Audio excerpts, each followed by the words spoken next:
3 cheers for Julia Gillard! No, seriously, 3 cheers for Julia Gillard. She's done more through her monstrous lie, her many repeated lies, and her bulldozing of 70% of Australians. She has done more to get the people of Australia to wonder about the climate scam. People are now saying across our country, what else is this woman lying about? In 2015, her carbon dioxide trading scheme will forcibly ration energy and continually ratchet prices upward, open-ended. No compensation. That's only the tip of the iceberg. Today, I'm going to discuss the bigger picture: control and freedom. You should not be punished, micromanaged, regulated, controlled. We are being stripped of basic freedoms. We trusted politicians and they screwed us. We have to reclaim our freedom. Thank you to the Consumers and Taxpayers Association, to the Tea Party, and thank you for your own support. It is really amazing to see people coming from Newcastle and all over.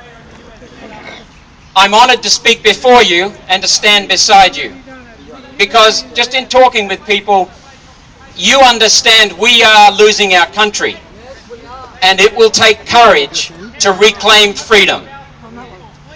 You deserve truth, not lies and betrayal. You deserve to be trusted and valued, not ambushed. You deserve to be free and supported, not controlled. Across Australia, people are feeling very angry. They are feeling confusion, fear, guilt, frustration, resentment, anger, apathy, doubt. People say they need and are looking for truth, understanding, reassurance, security, confidence, hope, clarity, and they're looking for trust, governance, and leadership. At birth, your first action was to take a breath. You didn't need permission. Your parents didn't pay. You just took it. Because nature's abundance provides freely. You were pure. You breathed in oxygen from the plants. Your gift to the plants was exhaling carbon dioxide, essential for them to live. Today, you remain part of nature. Have a look now in front of you at your exhaled breath. It contains 5% carbon dioxide. It's invisible. Does anyone see themselves exhaling brown or white clouds of gas? As the government's advertisements depict using our money, they lie about our breathing. Gillard, Brown and Obama rely on reports by the United Nations Intergovernmental Panel on Climate Change, the IPCC. It says carbon dioxide drives temperature and climate. Yet its own data reveals the opposite. Temperature determines carbon dioxide levels. Data shows human carbon dioxide cannot affect the levels of carbon dioxide in the air. We are trivial and we have no impact. The ClimateGate scandal, who's heard of that?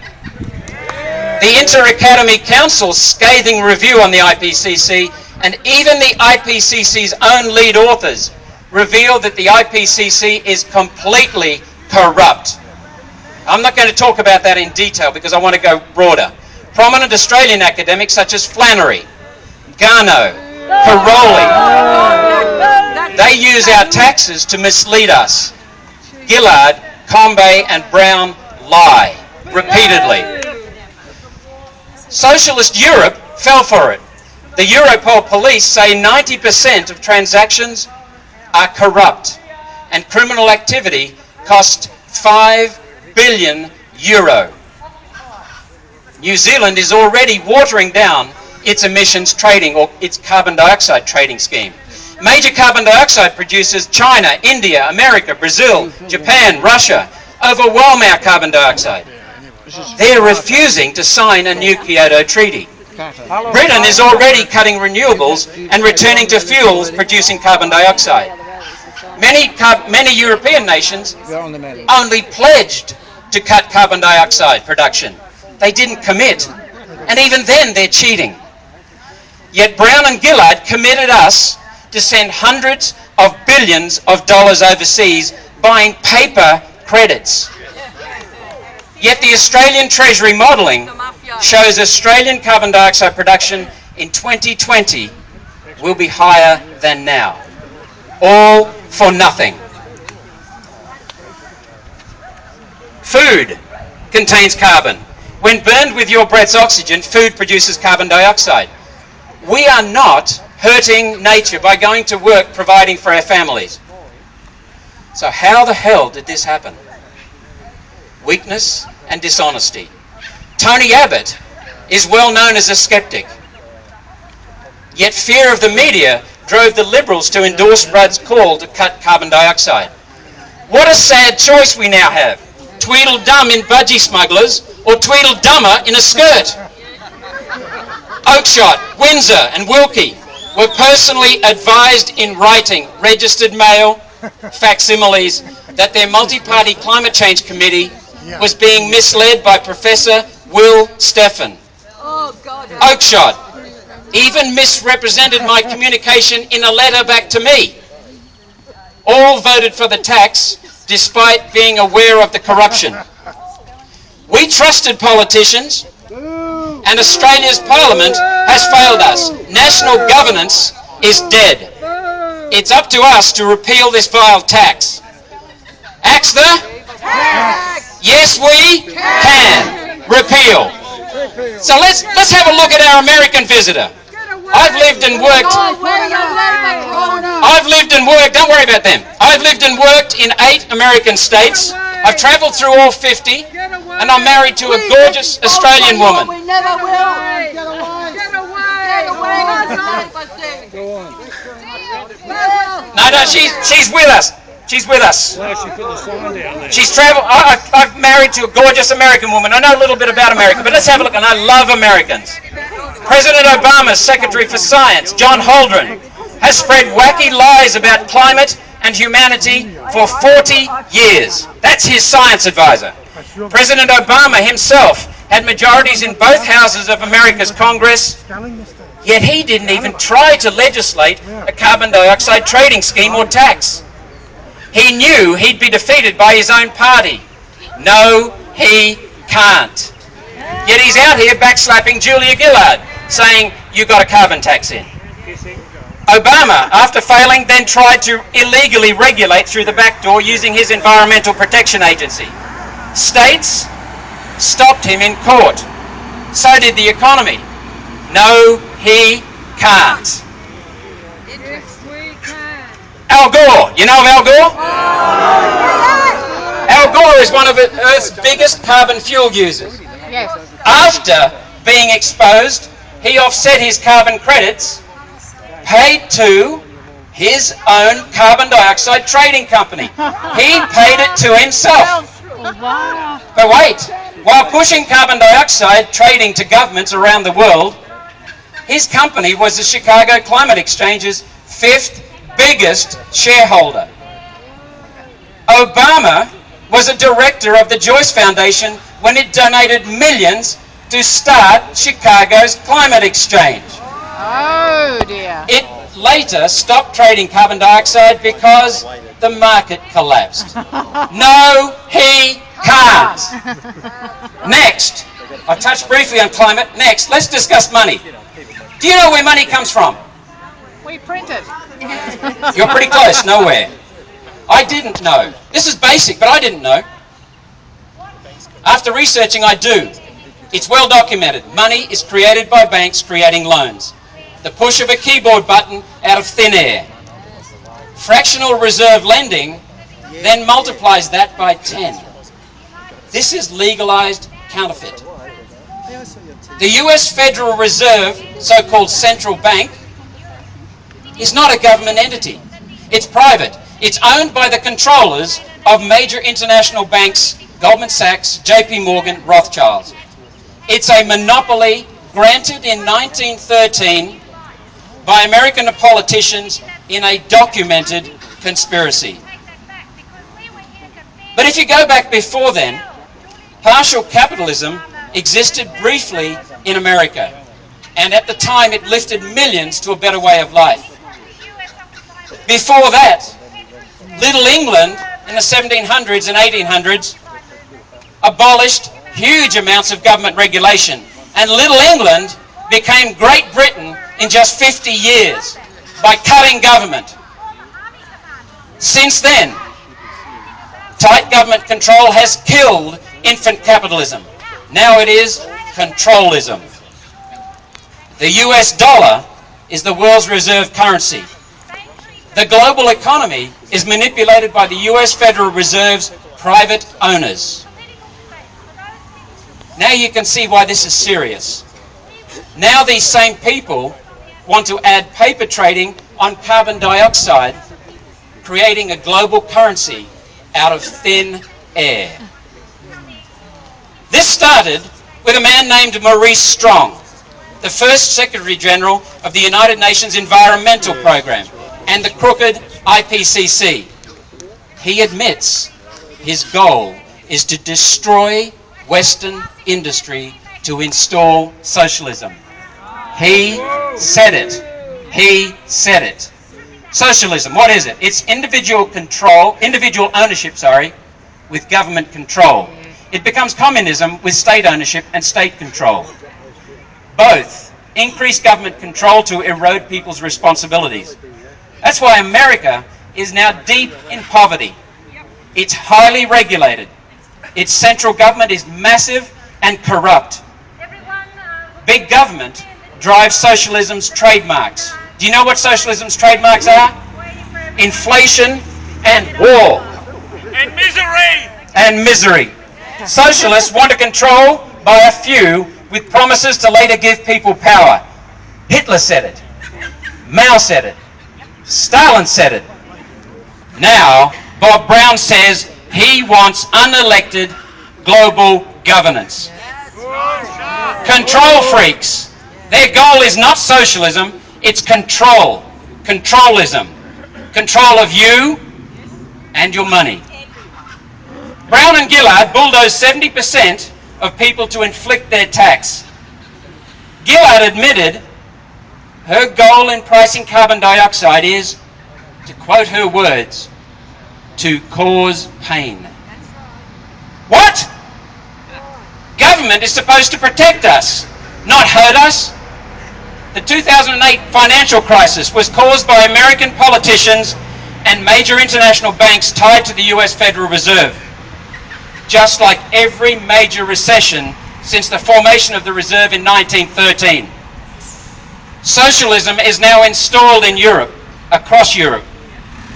The UN wants to use the European Union as its socialist global governance model. Think about that. A failing currency, one set of bureaucrats, no opposition, bogged hopelessly in debt. That's the model they have for the world. Whitlam trapped Australia in the UN's Lima Declaration in 1975. Did you know that? Yeah. Keating signed the UN Agenda 21 in 1992. Both seek to centrally manage our economy. Hear that? Centrally manage our economy. UN Agenda 21 seeks to control local government, removing property rights fundamental to freedom. That is already underway in Australia. Rudd, as Mark mentioned, tried to sign the UN's Copenhagen Treaty without even disclosing its contents to Parliament.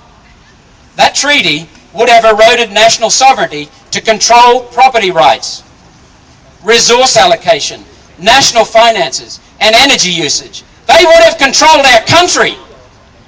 That's what these people wanted to do to you. Next, let's move on from climate to money to government debt. It's a toxic control that government uses to control taxpayers. When Gillard, Rudd and Swan took over, Australia's net debt was zero. Now it's $137 billion and rising at $1 billion each week. For what? Pink bats, school dunnies, meeting halls, National Broadband Network, which stands for no business plan needed. 46 billion and counting, wasted.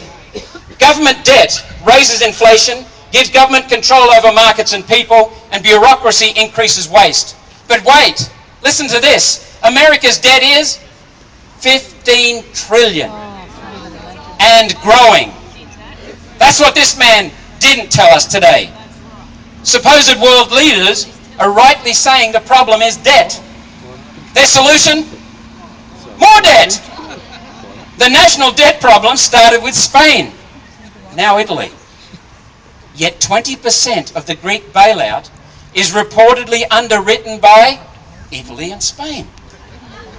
This is past the parcel to the bottom. No, we can't. Government takes money from us to give to vested interests. That's how they buy. So who benefits? Researching global warming and the money monopoly, I discovered two small groups benefit. It's well documented. The first is a small group of UN bureaucrats addicted to power and control. They're aligned with the second group, international bankers creating debt and interest. This is no longer a wacky conspiracy theory. People, you have been told, whenever you see something strong like this, someone says conspiracy and eyes roll. That is deliberate. They have used that word to make us afraid of using it. It is a documented conspiracy. It's reality. As lenders, the bankers are owed trillions. They control government through financial muscle and control. They own government. Now Gillard, Swan, Rudd and Wong want to give them more money, more debt, through a global agency. It's called the International Monetary Fund. That money from us will have to be borrowed. More government debt. Pass the parcel, debt slavery for Aussie kids. It's a combination of weakness, dishonesty and treason. They are lying to steal your money and cut your choice, stealing our freedom. This is not about climate. It's about control. It's about control. Control of you and your money. There's more on our website, galileomovement.com.au. We are facing not a climate emergency, we are facing a freedom emergency. Axe the? Yes, we? Repeal. I'm going to end on three positives, because there's some fabulous people on this planet. I've been on many countries and people are just absolutely amazing. Firstly, I want to acknowledge American Senator James Inhofe. You've probably never heard of the man. His courage broke the climate scam's global rise in the States, stopped it in its tracks in the American Senate. Good on him. I want to acknowledge President Václav Klaus of the Czech Republic, who has been a skeptic. He's been a skeptic since before it became fashionable and the public tide changed in our favour. He is a very good man, and I want to appreciate American Congressman Ron Paul. Any of you heard of him? What an amazing man for educating Congress and people about free markets, the US Federal Reserve and government control, and warmongering. He is passionately committed to global peace and freedom. Ron Paul. Third, I ask you please to look within your own hearts and minds. Do you see an uncaring, irresponsible, greedy, guilty scourge of our planet? Do you? That's what the Greens say you are in their scary false alarms inciting fear for control. We're deniers, but we're not liars. We're deniers, but we are not liars. That's a beauty. Or do you see what I see in you? Someone who really cares. Cares about people, cares about humanity, the environment, our planet. That's why you're here, isn't it? Because you care. It's in our spirit to care. We are part of nature. We're connected with the planet. My carbon dioxide is going to that tree. And its oxygen is coming to us. And the grass. Our civilization depends on a healthy environment. The environment depends on a healthy civilization. The Brown-Gillard tax will hurt Australia, and hurting civilization hurts the environment. Abbott's Liberals will do far less damage, yet their lack of integrity on climate makes them unfit to lead. The lesser of two very poor choices, as Mark said, the two-party system. We, ladies and gentlemen, are on our own. We have to stand up. Please express your needs to your Member of Parliament. Pressure the Liberals. They're the better hope. Write regularly to your local newspaper. Pay for small advertisements in the notices section. And where's Jim? Start forming little groups, as Jim has in eastern Sydney. Local groups, just form one. Unlike the socialist activists, we don't have massive union and taxpayer funding. We don't. Instead, we have facts, truth, and passion. Freedom is natural. It is natural. Nature shows freedom will win. We will prevail. So stay strong, brothers and sisters. Together, we will axe the tax. Yes, we will. Repeal. Thank you very much.